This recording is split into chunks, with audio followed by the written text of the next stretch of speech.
భారత రాష్ట్ర సమితి నుంచి చేరికలు త్వరలో ఉండబోతున్నాయి.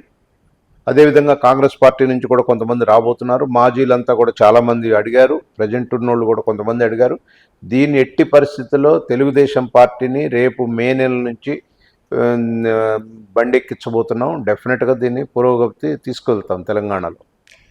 రీసెంట్గా అండి మన మల్లారెడ్డి గారి మనవరాల పెళ్లికి ఆహ్వాన పత్రిక ఇస్తున్నప్పుడు తేగల కృష్ణారెడ్డి గారు నేను టీడీపీ పార్టీలో జాయిన్ అవ్వబోతున్నానని ఒక చిన్న స్టేట్మెంట్ ఇచ్చారు. డెఫినెట్గా ఇప్పుడు చాలామంది తీగల కృష్ణారెడ్డి గారు కాదు, మల్లారెడ్డి గారు వాళ్ళు ఎంత అంటే కొన్ని పత్రికల్లో వచ్చినాయి, కొంతమంది ఇంకా మాజీ ఎమ్మెల్యేలు వాళ్ళంతా కూడా అడుగుతున్నారు.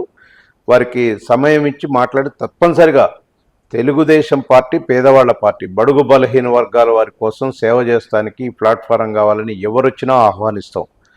కానీ బేస్ ఆన్ వాళ్ళ యొక్క క్యారెక్టర్ని దాన్ని బట్టి తీసుకుంటారు. చంద్రబాబు నాయుడు గారు కూడా చాలా ఆశిస్తూసి తీసుకున్నారు. ఎందుకంటే గతంలో కూడా చూసాం, 2-3 వచ్చారు, పార్టీ నాయకత్వం చేపట్టారు, మళ్ళీ వెళ్ళిపోయారు. అట్లని కాకుండా పార్టీ నిర్మాణం ఫస్ట్ మే నాటి వరకు పూర్తి రాష్ట్ర స్థాయి నిర్మాణం చేసుకున్న తర్వాత ఆ తర్వాత కలిసి పనిచేయటానికి తెలంగాణ ప్రజల కొరకు వచ్చే వాళ్ళని ఎవరినైనా తీసుకుంటామండి.